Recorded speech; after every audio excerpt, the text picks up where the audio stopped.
Hey folks, before we get started here with my interview with Keith Lowder, a good friend of mine, 25 years, actually Pastor Lowder now. Met him when he was in his 20s. We're a little older now. I want to give you a few verses on hospitality just to kind of set the scene. Didn't do this in the interview. It was more of an ad hoc. We just started talking about hospitality. But I want to just remind us of Hebrews 13:2 says, "Do not neglect to show hospitalities to strangers, for therefore some have entertained angels unaware." 1 Peter 4:9 says, "Show hospitality to one another without grumbling." Good lesson for us, right? Don't do it just because you have to. Do it because you want to out of your heart. Romans 12:13 says, "Contribute to the needs of the saints and seek to show hospitality." Going to the Old Testament, Leviticus 19:34 says, "You shall treat the stranger who sojourns with you as the native among you, and you shall love him as yourself, for you were strangers in the land of Egypt. I am the Lord your God." Titus 1:8 says, "But hospitable, a lover of good, be self-controlled, upright, holy, and disciplined." These are just a few verses. I want to set the tone for today, my conversation with Keith. God's blessings to you. Let's remember, I think in this world, we live in a very inhospitable world right now. Christians can change that. How do we do that? Even when we're not treated right. Let's respond in love of Jesus Christ, and with great hospitality.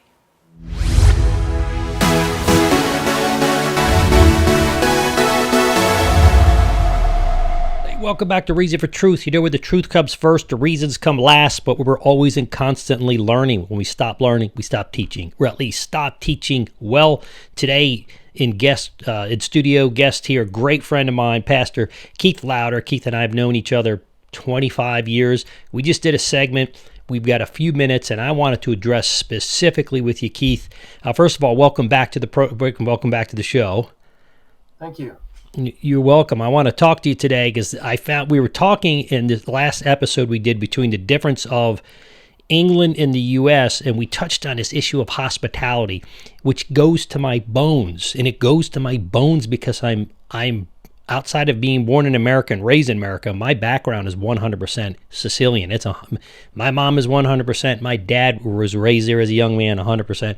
So hospitality was not something you thought about. It was something that you are. Food, friendship, no time limit. You just be with people. So I wanted to get your opinion because most people don't know, Keith is a pastor here in the Charlotte area, North Carolina, but he was a pastor in England for 5 years. And so I wanted to get, Keith, your perspective now as to hospitality. You find hospitality. I went on a missions trip in Chile years ago, South America. And, if someone knocked on the door, you didn't turn them away. That would be extremely offensive. Whereas when I grew up, Mom never made enough food to eat. There was always extra in case someone stopped by, and there was always leftovers in an Italian house. But how do you see that compared to America? You've seen both. Can you address some of the areas of hospitality in relation to Europe in general as opposed to America in terms of just hospitality? Yeah, just thinking off the top of my head, in the previous segment, whenever I was speaking about how, at least in the south of England, there is a reluctance to engage strangers. I mean, you're on the tube in London, and the thing The that tube, nobody the wants to tube, by do. the way, is their metro, is their subway, right? Yeah, It's their sorry. train. Yeah, Okay. there's Subway. You're right. Yeah, but the one thing you don't want to do is make eye contact with somebody. Huh. But for me, I don't care. I'm willing to talk to anybody, and so people will quickly avert their gaze. And okay, so you have that. There were times where I'd walk just pass a person, and I'm from the south of the U.S. and I'll smile or nod or say hi. Many times there's this no recognition whatsoever. They would just walk right by me. So, but the close proximity, I know they saw me, they heard me, but still, totally ignore me the majority of the time. I think here in the United States, there's much more of an openness to nod or say hi or smile as you're passing by. It doesn't mean you want to stop and talk to somebody. So there's a difference. However, as I mentioned at the end of the segment, is that in 1 month of having moved to the UK, I was invited into more people's homes in that first month than I had been in 7 years as an associate pastor Wow. at Weddington United Methodist Church. I mean, I'm not kidding. 1 month, more than 7 years. That's phenomenal. See, Okay, I would so like that that's a pretty part. big difference. I would love that part, man. I would love that part. I will tell you, I did date a girl from Wales. She was born there when I lived in Washington, D.C., and her name was Kate, the most wonderful lady. Her dad was an engineer for MG. Great lady, godly lady. And I remember they called me over for a tea or something. You got to see in Italy, like we have a coffee and we have a massive food table of food. And I go there and we have a tea, and she said lunch is going to be served. And they had these tiny little cucumber sandwiches. I almost cried, Keith. I almost cried. I was like, what? I was like, I was waiting for something, bowl of pasta or something, a chicken parmesan. Yeah, and this is true. I was in my 20s. So I was an animal. I ate, like my appetite was crazy. So I waited for them all to go. Everyone had their tea and their lunch. And they went in the other room. I'm like, man, felt like Rodney Dangerfield. I'm like putting them all on one plate. I was starving. So, is it true that I got to ask a question just to divert? Is the cucumber sandwich a thing there? Well, I understand that it is, but I think it is more in the upper echelons of British society. If you can Okay. believe this, I was never served a cucumber sandwich. Not in Okay. my 5 years there. Yeah, I can tell you this. You might appreciate this as a difference. Is that okay? So we have a lot of meetings here in America, but 9 times out of 10, they're at least the ones at the church that I serve, there was not coffee or tea served. Wow. Nothing happens in the United Kingdom without coffee or tea. Doesn't matter whether it's formal or informal, everybody has coffee and tea, whether it's a church council meeting, whether it is a pastoral visitors meeting, which that aspect of it, the majority of my pastoral care happens before and after the worship service and over the phone here in my current church. Whereas over there, they don't even expect you to make a phone call. You can jump in your car, drive to their home, and you go back to that Sicilian heritage you have. That Man, Italian. I'm Come on ready. inside, man. Not a problem. I want to push aside whatever I was doing, and there's this warmth. Oh, Every time I went into oh. somebody's home, coffee, tea, and what we would call cookies, they call biscuits, and it was amazing. It was so magical. You're making me cry, man. I'm ready. Come on. How fast can I pack up and get myself and you? We're going. I got to get my wife, my kid. We got to get out of here. It is. I miss that. I so miss that, and that's part Me of the way. too. I was raised and born in America, but I just the way I grew up from the mid '60s on up, and especially being in an Italian home, it's, people, you went and you enjoy living with people. I think, Keith, I know you were born in North Carolina. I'm going to bet there's just some Italian blood in you. I'm just saying. So I'm going to have to rename you like Louderowski or something. I got to Eno or something like that, I'm teasing. Your mom's probably going to kill me. I know his mom from years back. Well, that's wonderful. No, it makes sense to me. I think that's the way it's supposed to be. When I think about biblical times, and most people don't understand this, even this is going to sound odd, but Osama bin Laden in Afghanistan, they couldn't catch him for many years for one specific reason, and that is hospitality. In the Middle East, and even in Central South America and in Italy, hospitality is a huge thing. I go back to Osama bin Laden, not to talk about a terrorist, but they couldn't catch him because the hospitality is so deep there. Nobody is going to really tell on somebody, right? And when he could just show up, so he wouldn't lay out his itinerary, so there was no really track to catch where he's going to be next month or tomorrow night. He would just show up and people would open the doors and they would feed him and they would give him a bed to sleep in.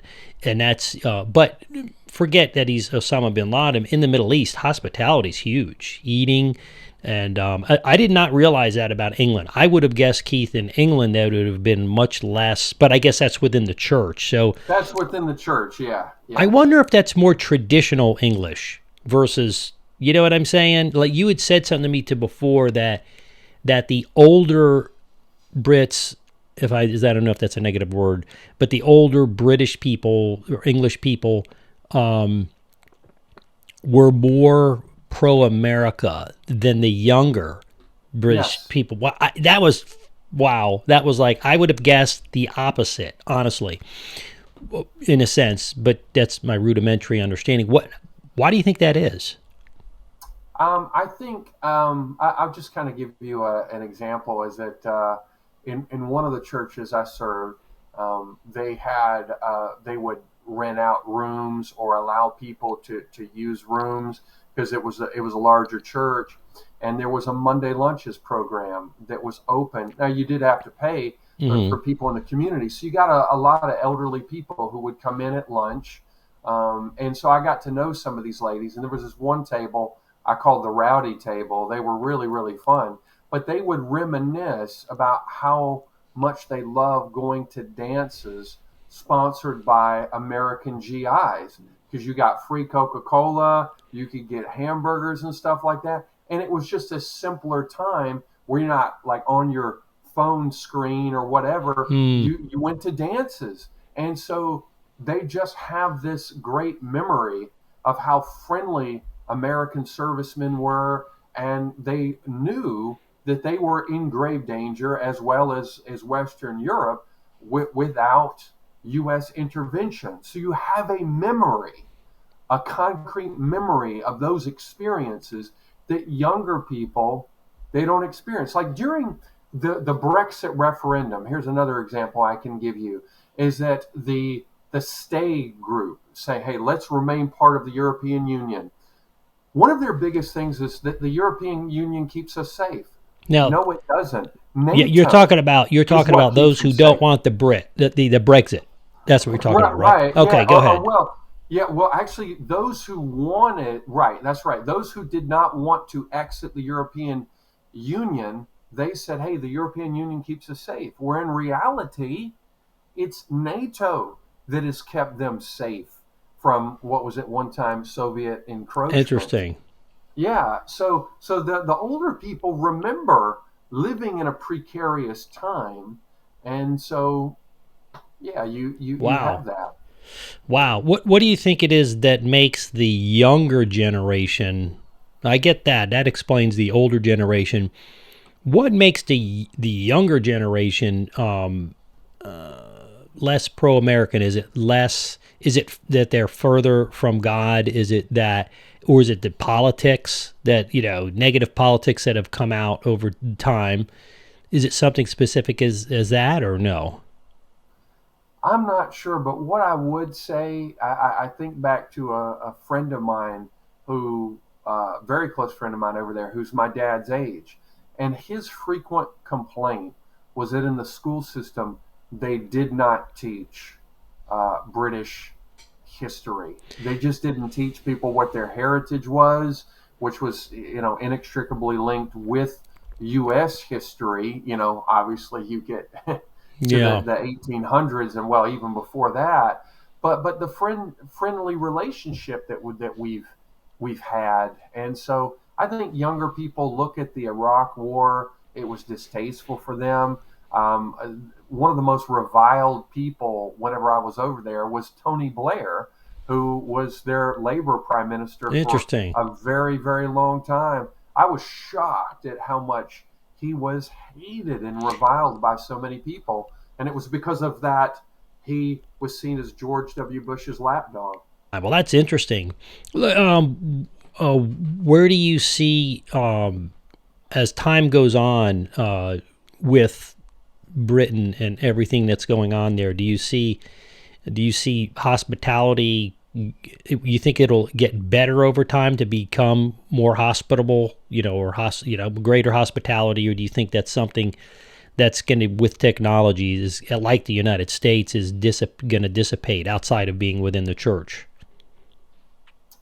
That's hard for me to answer, but I would say that that hospitality is still pretty strong. I think it would take a long time to undermine that. But then again, as more people and live so much of their life over social media and things like that, like when you think about, I would call them a Facebook associate or connection, but they're called friends. That Yeah. has to do something up here, I think, in your conception of a friendship, that it can be that remote without ever having been close to that person. But I would imagine that, especially when you look at the high populations of Indians and Pakistanis having moved there that are also very traditional in terms of hospitality, I would say it's probably going to be intact. Okay. No, that's fair enough. Last question is, which I'm curious, and if you can just wrap up with this, why do you Hmm. think that hospitality is just so over the top? And I have my ideas within the church in England, obviously as compared to outside the church and as compared to the United States church in general. Why do you think that is? I mean, obviously it's a huge difference there. It's a huge chasm between just Christians in the church and in England or America, in or outside of the church. Yeah, just well then quickly, I'll answer this from the perspective of the hospitality I received over there in the church, and I could even answer this way from my time in India as well, is that I was one of them, and even though there were some pretty big cultural differences, Christ was the one who united us. Mm.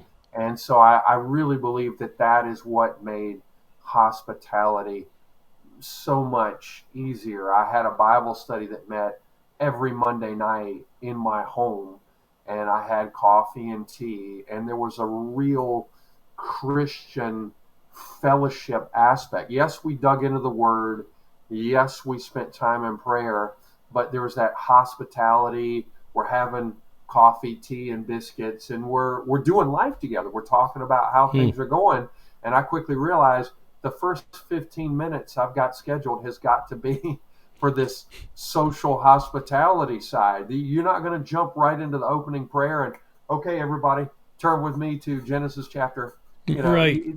It's expected that you have that time. And one other thing regarding the hospitality is that every single church that I served and ones that I visited as a guest preacher, at the end of the worship service, you go back into the back hall and there's coffee, tea, cakes, and biscuits served I'm without down with fail that. every Sunday. Yeah, Wow. that foster that hospitality. Yeah. I tell you, we're going to continue this conversation because I'm really intrigued. That's biggest thing I miss in life is just general hospitality. So I appreciate that, Keith. I tell you, we want to have you on again. As I said earlier, people can find you I'll put a link down below. I believe you said it's Okay. YouTube channels, keithlowder.com. Is that Yeah. what it is? Well, if you just type in Keith Lowder to the YouTube channel, you'll find it's basically just kind of like sermons and teachings from the Okay. Bible. Yeah. LAWD. No, right? LOWDDR. LOD. Right. That's right. That's right. I had it right. Okay. Good. Yeah. Good. Thank you. Well, listen, we'll have you back soon. Thank you. Listen, hospitality is practiced in the Bible, all throughout the Bible, in a lot of parts of the world. So I would say my challenge to our watchers and our listeners today is, we can, I certainly think that's one area Americans can certainly take a cue on. Let's make sure that we're being more hospitable, especially within the church. But let's not forget those outside the church, those we need to reach, right? And all over the world. So let's do that. Give glory to God. Pray for the Lord to bring us those people to be hospitable too. Keith, thank you being part of our program today. Look forward to having you on back soon. I'm your host, Stephen Garofalo. Oh, before we go, make sure you check out StephenGarofalo.com. And I'll put a link to that below. That's join my community, as well as no cost to that. And check out equippedacademy.com for some great online training. I'm your host, Stephen Garofalo, with your special guest, Keith Lowder, and good friend. God's blessings to you. I'm your host, Stephen Garofalo, with this is your reason for truth for today.